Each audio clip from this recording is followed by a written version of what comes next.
Día 86. Continuamos en nuestro séptimo libro de la Biblia, ya terminando el libro de Jueces. Mañana serán los dos últimos capítulos.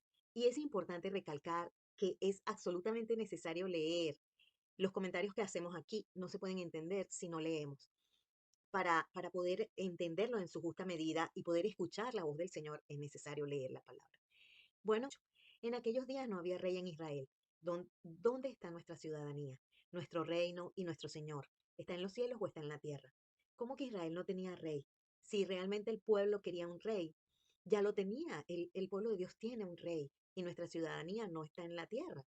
Como dice Juan 18:36, respondió Jesús, mi reino no es de este mundo. Si mi reino fuera de este mundo, mis servidores pelearían para que yo no fuera entregado a los judíos, pero mi reino no es de aquí. Y Filipenses 3:20, más nuestra ciudadanía está en los cielos, de donde también esperamos al Salvador, al Señor Jesucristo.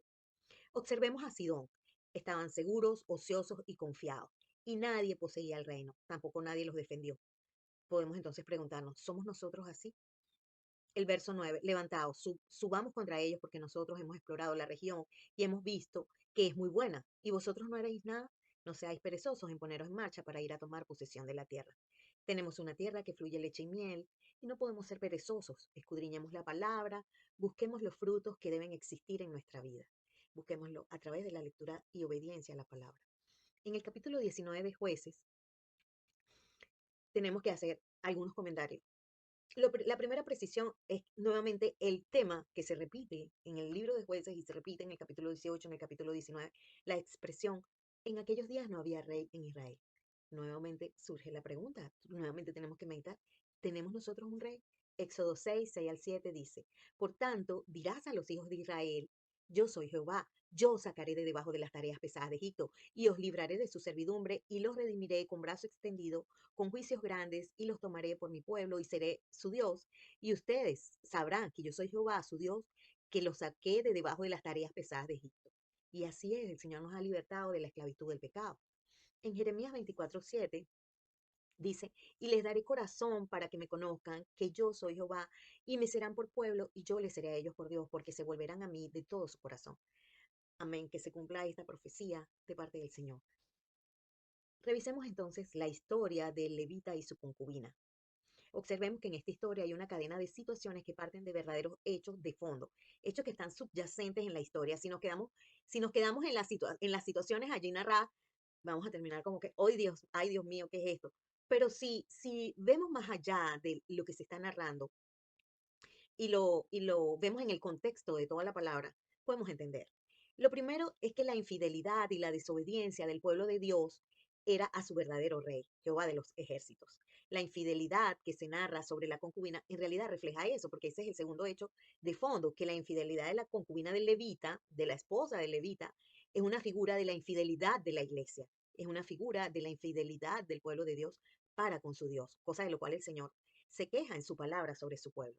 En tercer lugar, en los versos del 5 al 10 de este capítulo, vemos que la familia de Levita viajó de noche. Esto no es un pecado en sí mismo, pero puede ser una figura del caminar por la vida en tinieblas, sin la luz de la palabra. Como dice Juan 11:10, pero el que anda de noche tropieza porque no hay luz en él.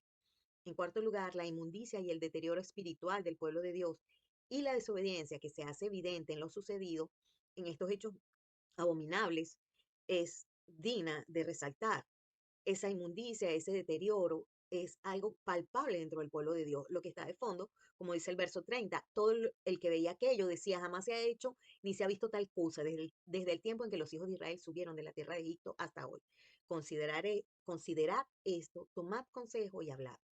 En quinto lugar, la extrema perversidad y la falta de afecto natural de los hombres del pueblo que se narra en los versos 22 al 29. O sea, un levita que llegó a la tierra del pueblo de Dios y nadie lo acogía. El que lo acogió en su casa fue un extranjero. Terrible. O sea, tenemos que preguntarnos con qué se comparará y si realmente esto tiene relación con la parábola del buen samaritano. En Romanos 1, 26 al 32, dice la causa por la que viene la perversidad de corazón. Y esta gente se convirtió en un pueblo perverso, en un pueblo duro de corazón. Leamos entonces Romanos 1, 26 al 32. Por esto Dios los entregó a pasiones vergonzosas, pues aún sus mujeres cambiaron el uso natural por el que es contra naturaleza. Y de igual modo también los hombres, dejando el uso natural de la mujer, se encendieron en su lascivia unos con otros, cometiendo hechos vergonzosos, hombres con hombres, y recibiendo en sí mismos la retribución debida a su extravío. Y como ellos no aprobaron tener en cuenta a Dios, Dios los entregó a una mente reprobada para hacer cosas que no convienen, estando atestados de toda injusticia, fornicación, perversidad, homicidios, aborrecedores de Dios, sin afecto natural, implacables, sin misericordia, quienes habiendo entendido el juicio de Dios que los que practican tales cosas son dignos de muerte, no solo las hacen, sino que se complacen en los que las practican. Y segunda de Timoteo 3, 1 al 6 dice, también debes saber esto, que en los postreros días vendrán tiempos peligrosos porque habrá hombres amadores de sí mismos, impíos, sin afecto natural, amadores de los deleites más que de Dios, que tendrán apariencia de piedad, pero negarán la eficacia de ella. A estos evita, porque de estos son los que se meten en las casas y llevan cautivas a las mujercillas cargadas de pecados, arrastradas por diversas concupiscencias. En tercer lugar, hagamos una comparación muy importante. Veamos la coincidencia entre la conducta de los hombres perversos de Gabaa y los de Sodoma y Gomorra, que está narrado en Génesis 19, 4 al 8. Segunda de Pedro 2:6 dice, y si condenó por destrucción a las ciudades de Sodoma y de Gomorra, reduciéndolas a ceniza y poniéndolas de ejemplo a los que habían de vivir impíamente. Y se repite la historia dentro del pueblo de Dios. Cosa terrible. Considerad esto. Tomad consejo y hablad. ¿Puede cada uno hacer lo que bien le parezca? Deuteronomio 30, 15 y 16 dice, mira, yo he puesto delante de ti hoy la vida y el bien, la muerte y el mal, porque yo te mando hoy que ames a Jehová tu Dios, que andes en sus caminos y guardes sus mandamientos, sus estatutos y sus decretos, para que vivas y seas multiplicado y Jehová tu Dios te bendiga en la tierra a la cual entras para tomar posesión de ella. Oremos entonces, hermanos. Señor, perdona nuestra infidelidad, perdona nuestra rebeldía, límpianos de toda impureza. Danos entendimiento de tu palabra para caminar en tu luz y no en tinieblas. Tus siervos, Mirza Astrid Silva de Rivera, Raúl Vicente Rivera Ramírez. Nuestra meta son 365 días con la palabra y no podemos desmayar. Solo nos faltan 280 días.